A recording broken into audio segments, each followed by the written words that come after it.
Hi, I'm Mike Haduck, and today we're going to do a video on the differences between using lime mortar and Portland cement. Now there's a lot of controversy about this. Where do you use it? When do you use it? Why do you use it? Why shouldn't you use it? So I'm going to try to explain it. I'm going to take it from old school all the way into the new school. Now lime was developed way back before the pyramids, and they used it all the way up until the 1900s. After the 1900s they developed Portland, and they started using that for highways and sidewalks and swimming pools and bridges.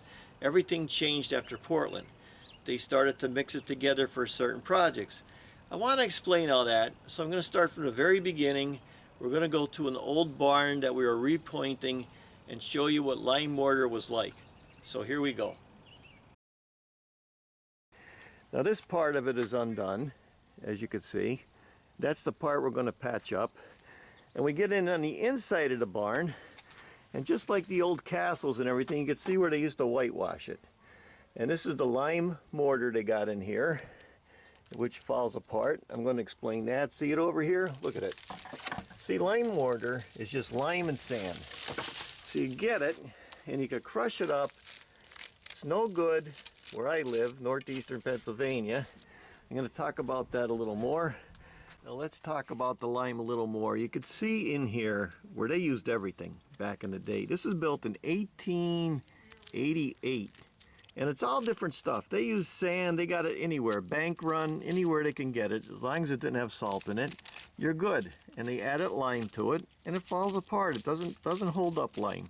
So in that old barn back in the 1880s, they'd use lime. Why did they use lime? It's the only thing they had, but it fell apart. Now when you're building something like that, just like they built Conway Castle, you put your stone down, you put your other stone down, you put your mortar down, you interlock everything. All that lime mortar does is tighten it up. If you're building an arch, it lays against each other and it's tight.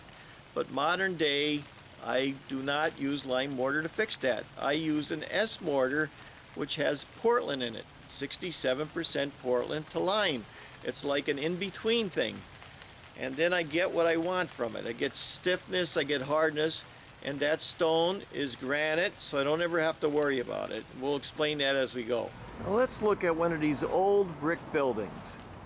And they usually started out with stone, because then when the water came down, it wouldn't damage the stone, you just pack it up. Right here we got the old lime mortar. We get up here into the brick. We got the old lime mortar, you see?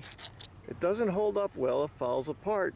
But when they built these buildings, everything was interlocked. One brick went this way, one brick went this way. The whole thing was interlocked, and then they plastered the top with regular lime mortar. See it? And that don't last either. So that's the way they did all these old brick buildings up until about 1900. And if you come down here and look, anywhere the water hits, whether you have lime mortar or you have Portland, it's going to destroy the brick. You see it?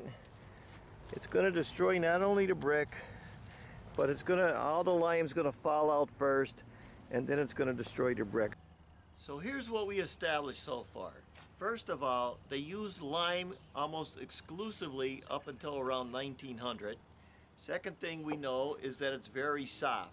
So if you're working on an old building, like built before 1900 or the 1920s, where they used nothing but lime, and you're going to restore it, you used lime in it, because lime is very soft. Now before I do this little demonstration, I did a video called Eskaf's Castle up in Denmark, which is up in Scandinavia.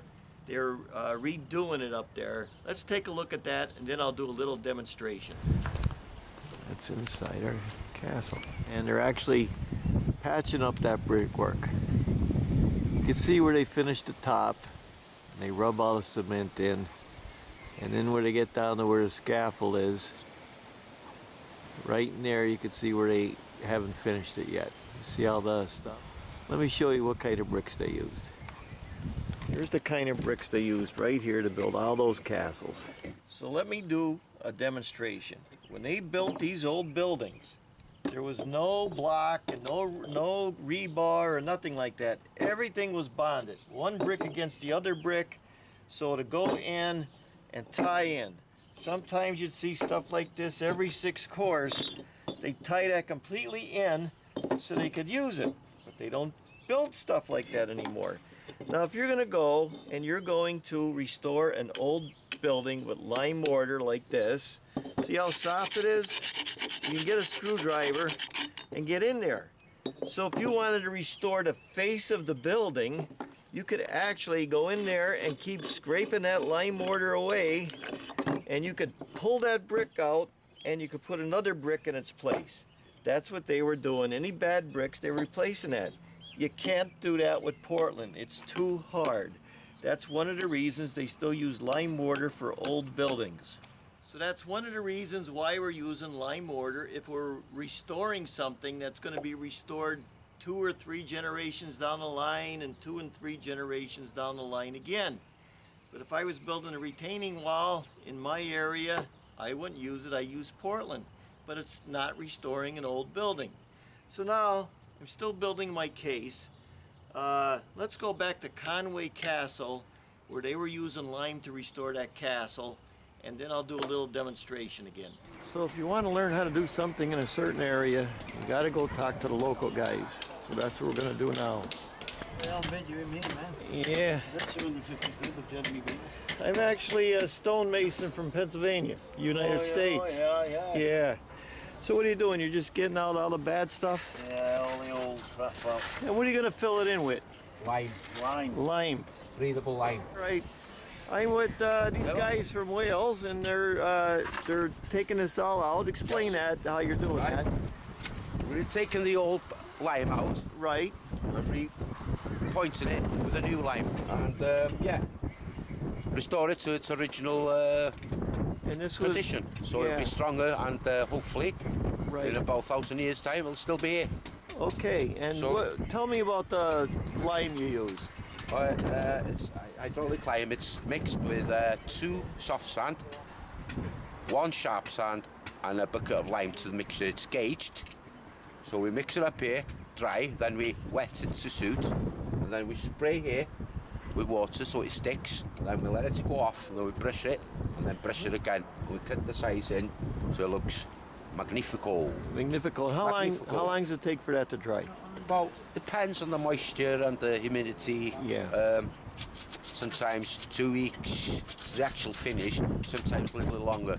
But we test it, we push it in, knock it, see if there's any hollow sounds to see if it's taken on the stone.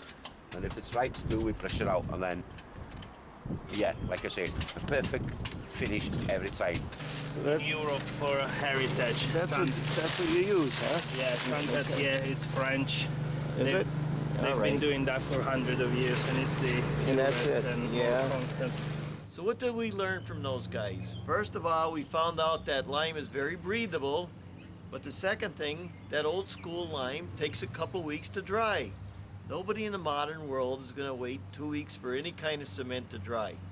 So let me do a little demonstration with the way they built those castles and the way they did the old school stonework.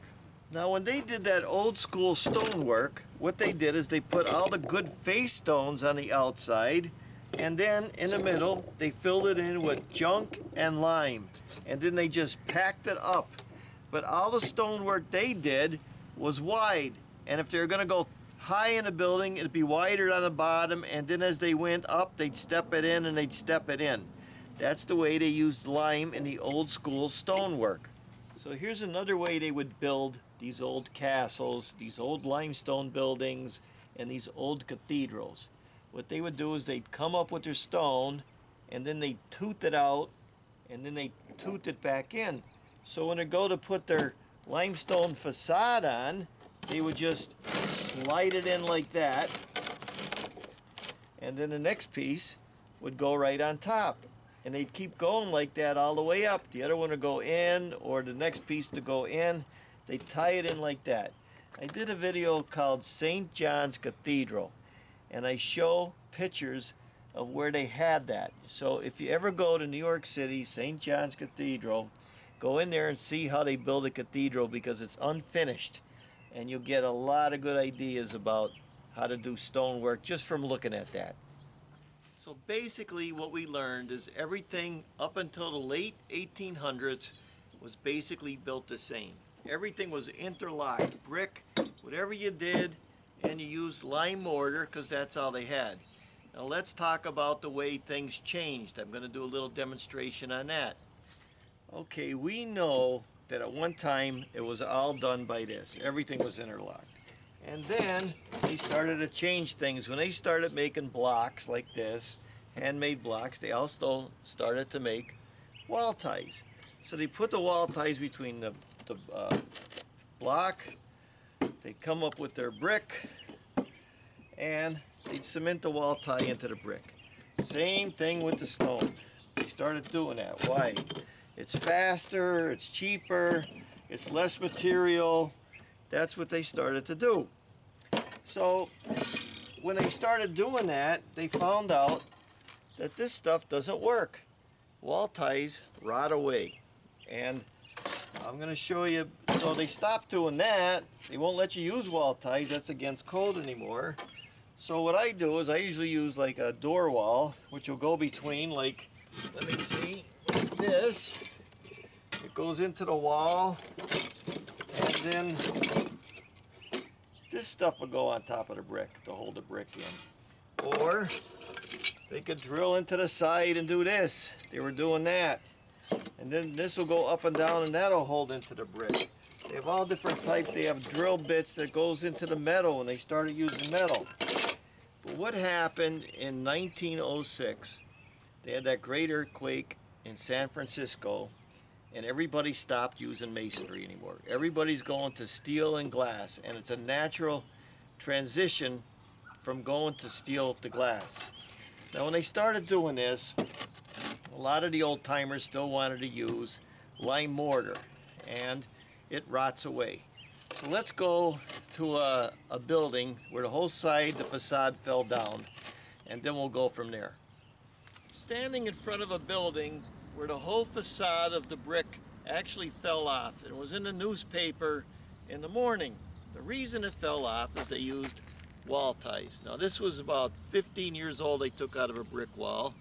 This is a brand new one. So let's look at it. So this whole facade fell off. Let's look at it. All these wall ties like this, they rot away.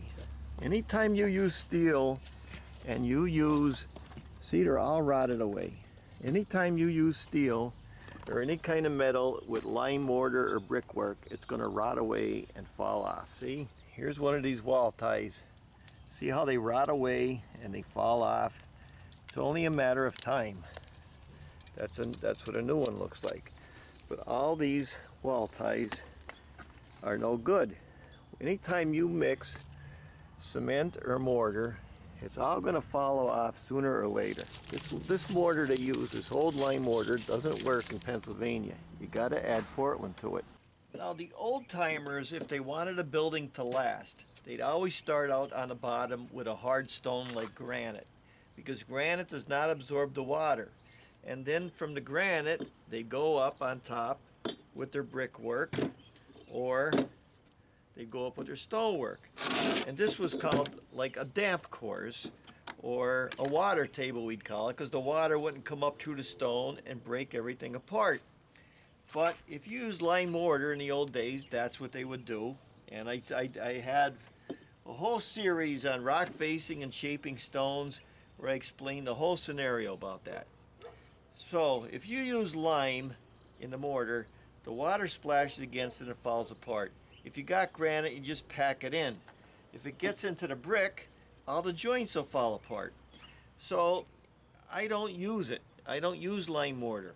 If you're restoring an old building, yeah, but modern buildings, no, I don't do it.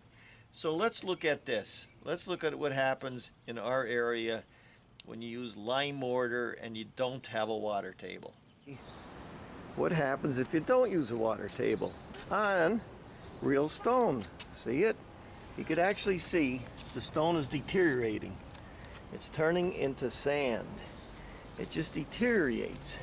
That's why they use a water table when it comes to stone. Brick is 100 times worse. Look how much it wore away here. And this stone up here is good where the weather's not getting to it, but when the water splashes and it goes against the stone, that's what happens. We're looking at a modern building. I just want to point this out. When you don't have a damp course and you don't have granite or something, and they probably use regular mortar or lime, that's what happens. All the lime falls out of there because of our weather. So I just want to point that out and talk about it. Here's an example of what happens to brick when there's no water table. This is a modern building. You got to keep patching. Here's why you use the water table, because when you don't have a water table, all the cement joints will be falling out and you got to keep fixing them. Let me go over the old school way of doing a brick wall. First thing, they dug down about 3 feet. They came up with their stone. There's no footers. There's no rebar. As a matter of fact, rebar rots away, and if it's too thick, it's going to expand and bust it anyway. There's no block work behind it. It's solid brick, one on one side. Then they go this way with the other one. Then they come up with their brick, and then they step it out a little bit. Then they put their terracotta tile on top, so the water comes over it and down and splashes against the water table, so it don't get into the joints of the brick. Also, by keeping the water away from the top of the wall, it keeps you from getting effervescent. So scenes from that video was the video I did over in Scandinavia. It's called Brick Walls, Old School versus New School. And I show you the difference between the way they used to build it and the way they build it today. Totally different. That wall's been there 800 years. They don't build anything today that's going to last 800 years. So now we're going to go one more. We're going to go a little farther. At one time, they used to make all the bricks the same. They were all solid. And then they decided, well, now we're going to start putting holes in the bricks. And then they start making all different kind of bricks. I could just go over and over all the different shapes and styles. Some are like glass, and some are like soft material. But when they started using holes, the only reason they used holes in bricks is it's cheaper to make, and it costs less to ship because there's less weight. Doesn't do anything as far as being stronger and hold it together. Absolutely nothing. But the next step in the process was they realized by using just plain old lime, this stuff isn't going to hold up. Not only isn't it going to hold up, but the water is going to get into the joints. It's going to splash in here in the wintertime. It's going to freeze up, and the lime's going to fall right out, just like I showed you. I could show you hundreds and hundreds of examples like that. So now what are they going to do? Well, I know what to do. We're going to start putting Portland into the lime and make it harder. And that's going to help to keep the water out. And that's what they start doing. They started adding it. Now, I was born in the early 50s, and I remember this transition going on. The old timers were saying, put more Portland in it, put more Portland in it. So some genius down the road came out with this Mason mix, type M, type S, type O. I'm going to explain that. I did a video. It was called What Cement Should I Use Part 2. I'll take you to scenes to that and show you exactly what happened. Now let me just give you a little rundown on how they figured this all out. I don't know who did this, but they took the word Mason, work, and they took the word M, and this is 100% Portland. If you get type S, that's 67% Portland and 33% lime. If you take the word N, that's 50% Portland, 50% lime. If you take the word O, it's 33% Portland, 50% lime. And if you take the word K, it's 100% lime, or what they now call mortar. So that's what they did. I don't know why they did it. It's just confusing. The old timers would just take their lime and mix it with their Portland to what they needed. But now they're trying to standardize everything, and that's why everything got so confusing. So now if you go to a box store and you buy mortar, it's going to have a designation. Like this one is type S. That means it has 33% lime and 67% Portland in it. Or you could just go buy a bag of Portland and a bag of lime and mix it to what you want. When I was young, there was no type S or type N or anything like that. The guys brought their own sand, they brought their own lime or mortar and their own Portland, and they mixed it to what they wanted to do the job. Now, a rule of thumb is the cement itself should be softer than the material you're using. In other words, if it's a real soft brick, the cement should be softer. That means you use more sand and less Portland. Now, if you're dealing with granite, it's not going to make much of a difference because Portland isn't harder than granite. But the rule of thumb is to keep it softer than the material you're working with because it could cause cracks. A lot of people complain about breathing the water, but I'll get into that a little later. But now, let's go talk to a guy who knows what he's really talking about. I went down to the Washington National Cathedral, and this cathedral, I think it was finished in 1989. They started it, I think, in 1900. It took them 89 years to finish it. Let's see what he says and what the old timers said since he worked at the cathedral. Okay, so you want to know about our cement and mortar and all that? Yep. Yeah, well, this cathedral, even though it's, we call ourselves a 14th century Gothic cathedral, this cathedral was built in the 20th century, and from day one, from 1907, when the first stone was laid, as you know, I mean, Portland cement was around. So this cathedral was built using, modern Portland cement as we know it. And it is interesting, though, to see the building over the years, different parts of the building as the building evolved. The early parts of the building, they used a very, very rich, cement-rich mortar mix.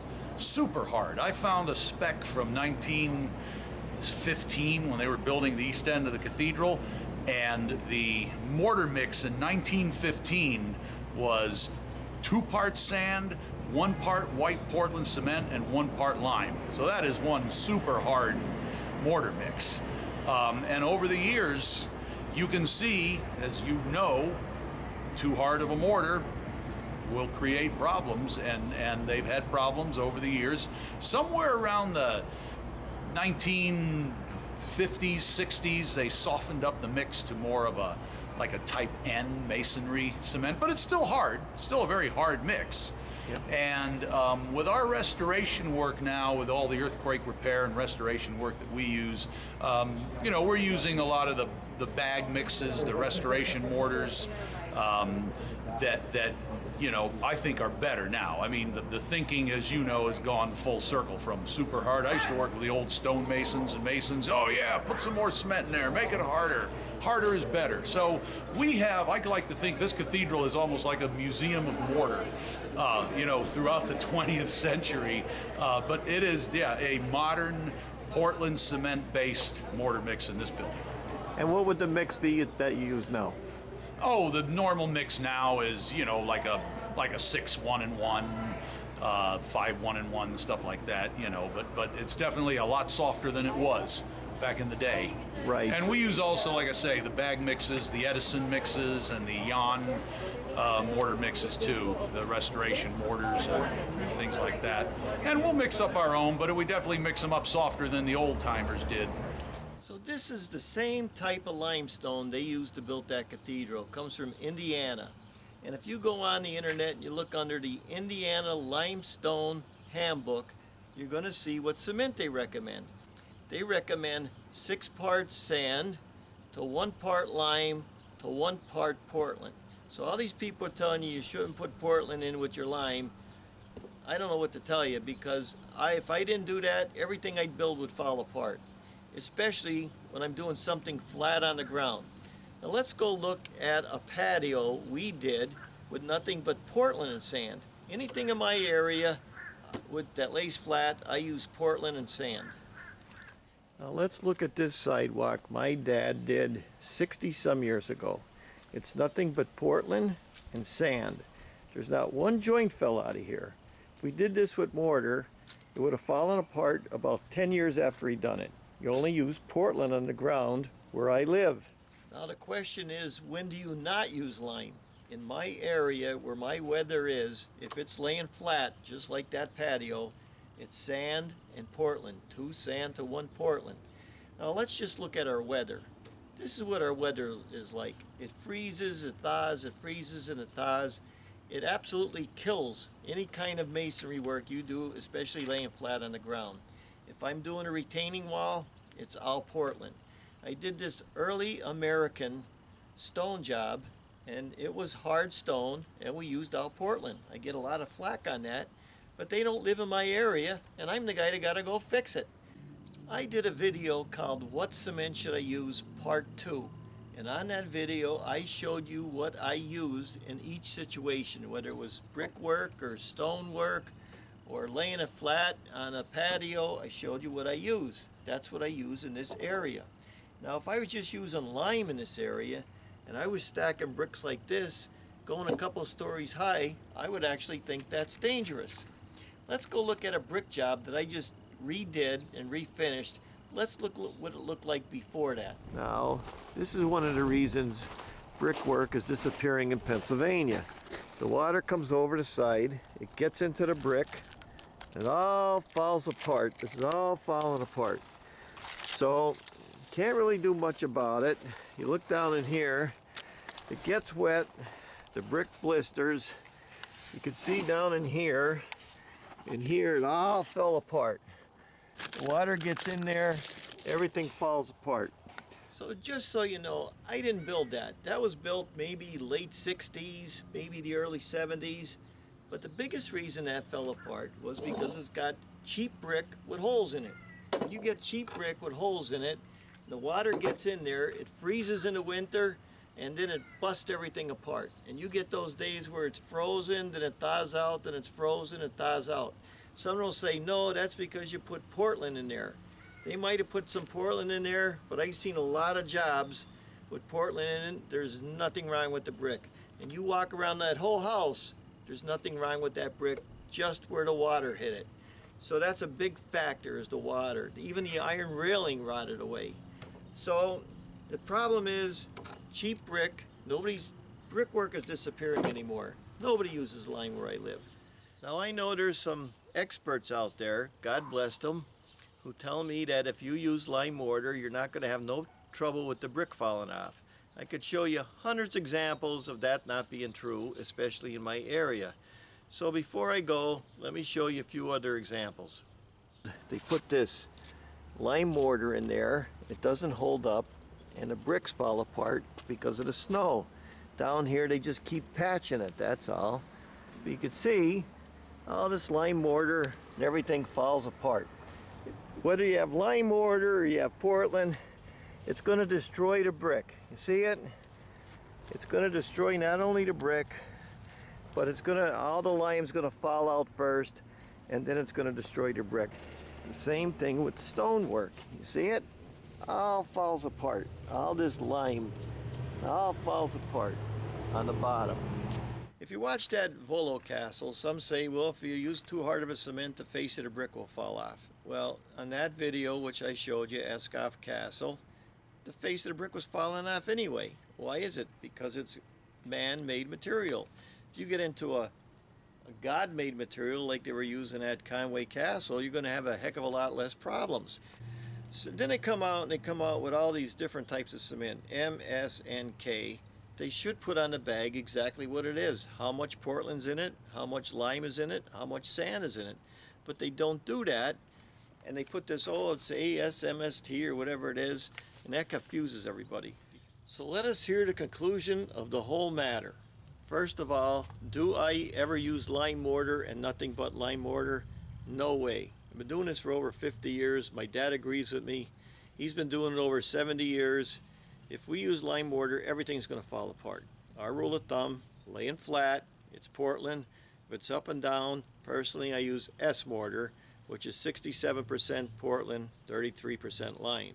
I don't know one mason in our area that doesn't use at least N mortar, which is 50% Portland and 50% lime. That's the way it is around here. Our weather's different than all these other places. Now, if I was going to do a brickwork, I'd make sure I got a good, solid, glassy type brick that doesn't absorb water, and then I wouldn't worry about what kind of cement I'm using.